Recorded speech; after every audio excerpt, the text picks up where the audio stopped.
Confiar em Deus nos dias bons é muito fácil. Falar, eu confio em Deus quando tá tudo bem é maravilhoso. Agora, confiar no meio de uma perseguição, quando tudo tá desmoronando, quando você perde tudo, isso é um pouquinho mais difícil. Esses salmos conta uma oração de Davi.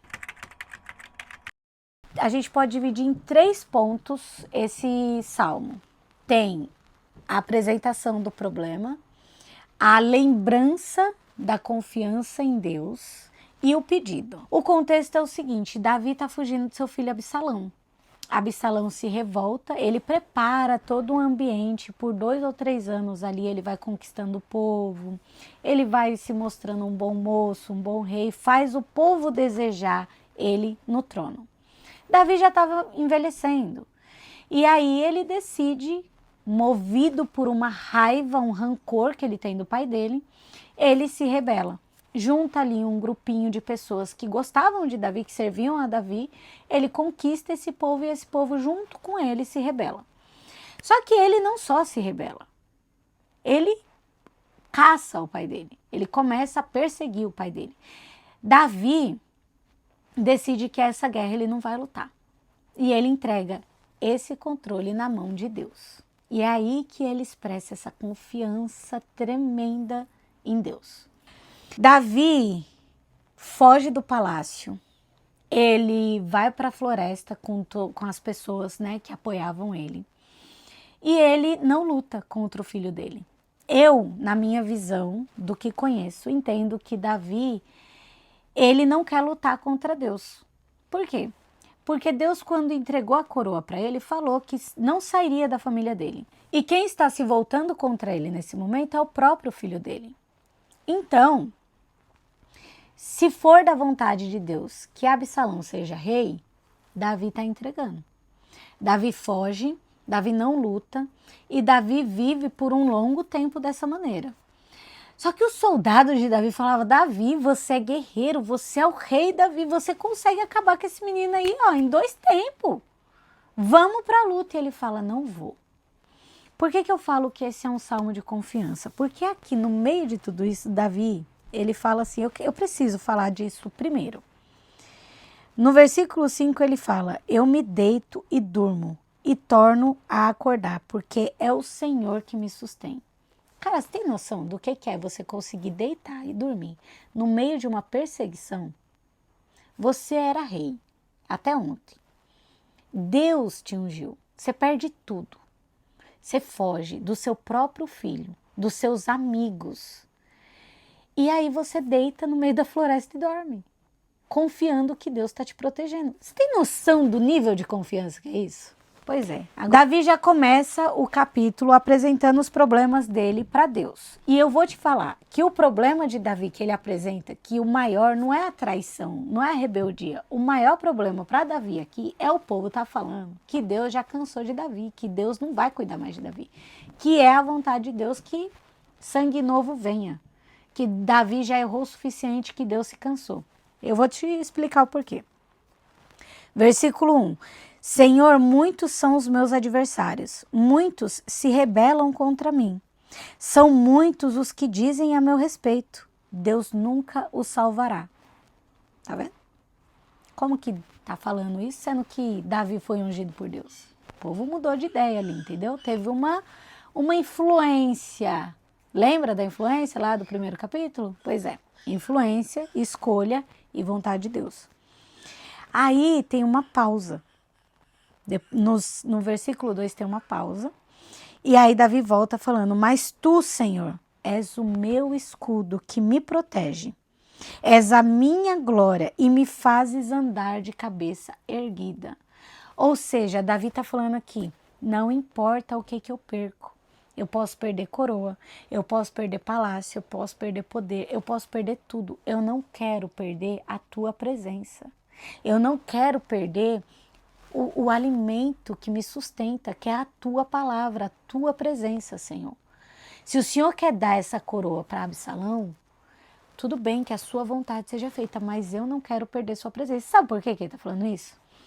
Eu não sei se você conhece, mas Saul perdeu o trono, perdeu a coroa, porque ele desobedeceu a Deus e ele não se arrependeu. Davi desobedeceu, ele errou muitas vezes, só que Davi sempre se arrependeu. Quando ele caía em si, se dava conta do que ele fez, ele se voltava para Deus e se humilhava e pedia perdão e falava: Senhor, tira tudo, só não tira a tua presença de mim. E essa daqui é uma dessas ocasiões. Até essa revolta de Absalão, existiu toda uma história por trás. Vai lá para 2 Samuel que você vai entender essa história. O porquê, o que levou Absalão até esse momento. Foram erros de Davi, foram omissões, vamos colocar assim. Davi teve participação nisso. Ele teve ações que geraram essa revolta em Absalão. Só que Davi, ele já se acertou com Deus. E ele está dizendo aqui: Senhor, eu não vou fazer como Saul e brigar por uma coroa que não é minha. Quem me deu essa coroa foi o Senhor. E se for o Senhor que está tirando de mim e passando para Absalão, eu aceito. Eu só não quero perder sua presença. Por quê? Quando Saul perde a presença do Senhor, ele começa a ser oprimido. Ele começa a ser oprimido por espíritos malignos. E Davi não quer perder essa presença, não porque ele tem medo do que pode vir de ruim, mas ele tem medo da ausência do Senhor. Uma casa nunca está vazia. Se não é o Espírito Santo, algo está habitando ela. Por isso que nós devemos ser templo do Espírito Santo, nos enchermos com o Espírito Santo. E Davi, ele não quer perder essa presença. Ele entende que quem deu tudo que ele tem foi Deus. Então, se Deus deu, Deus pode tirar. E não adianta ele espernear, ele brigar, ele entrar em guerra contra Deus, não. Ele tem que aceitar a vontade de Deus. E se essa é a vontade de Deus, ele confia. E porque ele confia, ele deita e dorme. Porque é o Senhor que sustenta. Por quê? Vamos dizer que fosse da vontade de Deus que Absalão fosse rei. Davi ia perder a coroa e ia continuar vivendo com a presença de Deus e Deus ia continuar sustentando ele. Porque Davi não nasceu rei. Ele foi feito rei. Ele foi ungido rei. E da mesma maneira que Deus encontrou ele lá nos pastos, ele colocou Davi na batalha, ele levou Davi a vitórias e ele pôs Davi no trono. Davi sabe que se tiver que sair do trono e para qualquer lugar que ele seja enviado, se ele estiver com a presença de Deus, ele está protegido. Ele foi protegido contra urso, contra lobo, contra leão, contra Golias, contra exército, contra rei, contra Saul. Ele foi protegido de tudo isso. Então, mais importante do que coroa, do que bens, do que poder, é a presença de Deus. E Davi entende isso. Então, ele entregou para Absalão. Você quer a coroa? É sua. Quer o palácio? É seu. Quer minhas concubinas? São suas. Eu quero a presença. E foi. E aí ele pega o controle, porque Davi podia vencer o filho dele, tranquilamente. Mas ele entrega para Deus o controle. E, cara, a confiança dele é absurda, porque ele dorme. Gente, ele dorme. A primeira coisa que a gente faz quando a gente tá ansioso com alguma coisa é perder o sono, gente. Eu acho chique. Quem fala: ai, eu tô preocupada, não consigo comer. Gente, eu como até os pés da mesa, sabe? O apetite só aumenta, minha ansiedade eu como. Mas dormir, eu não durmo não, gente. A primeira coisa, quando eu tô preocupada com alguma coisa, é perder o sono. O cara dormiu sendo perseguido numa guerra que ele não queria lutar, mas que ele estava sendo perseguido. Então, muitas vezes, você vai abaixar a guarda, você vai abaixar as armas, mas a pessoa vai continuar. A gente precisa aprender essa estrutura de oração aqui, ó. Apresentar para Deus a sua dor. Lembra, Senhor, o Senhor sempre cuidou de mim, foi o Senhor que me deu, então é o Senhor que cuida, eu confio em Ti.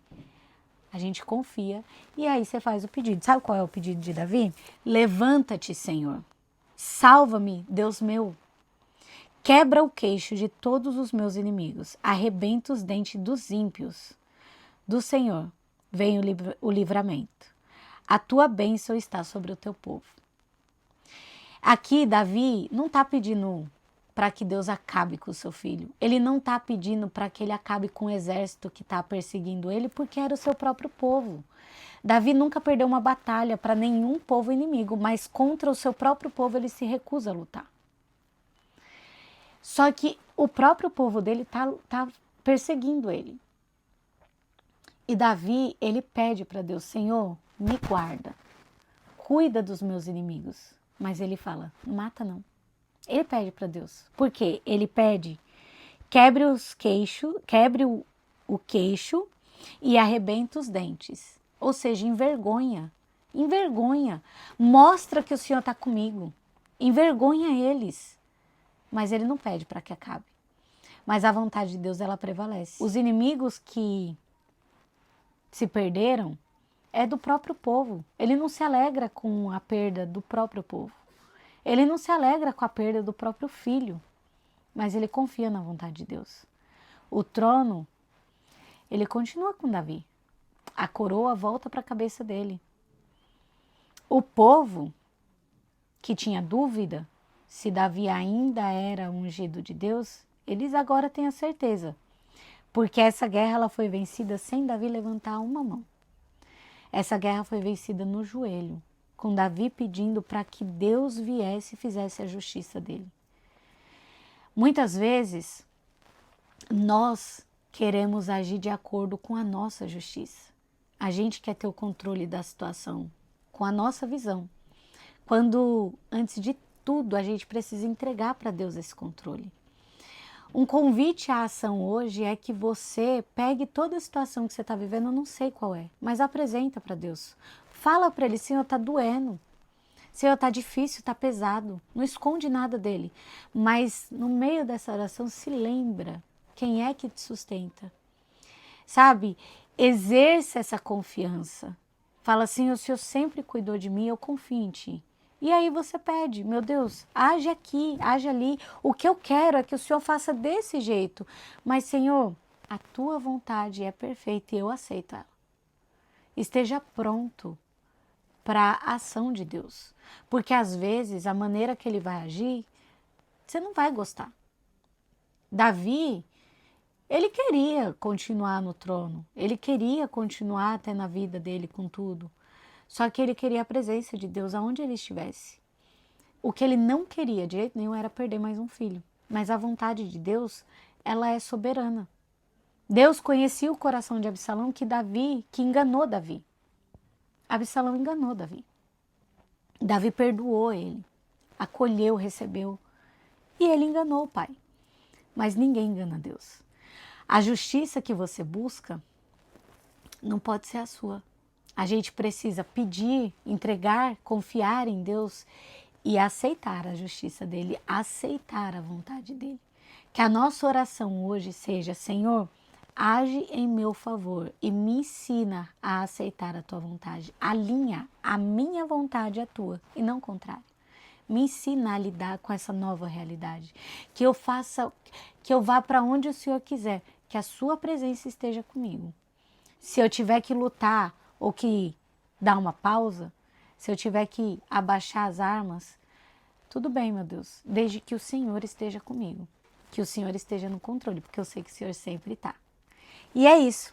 Eu espero do fundo do coração que essa palavra ela tenha alguma importância no seu dia hoje, que você coloque em prática, que ela entre no seu coração e gere uma mudança. E que você possa ser uma boa influência onde você for. E que você curta, comente e compartilha, porque já que a gente está aqui no YouTube, que a gente tem que fazer o que tem que ser feito. E até o próximo vídeo. Os bastidores do vídeo. Nós temos aqui o ajudante. Falei, eu tô aprendendo também com a mamãe. A gente aprende junto. Vamos lá brincar um pouquinho?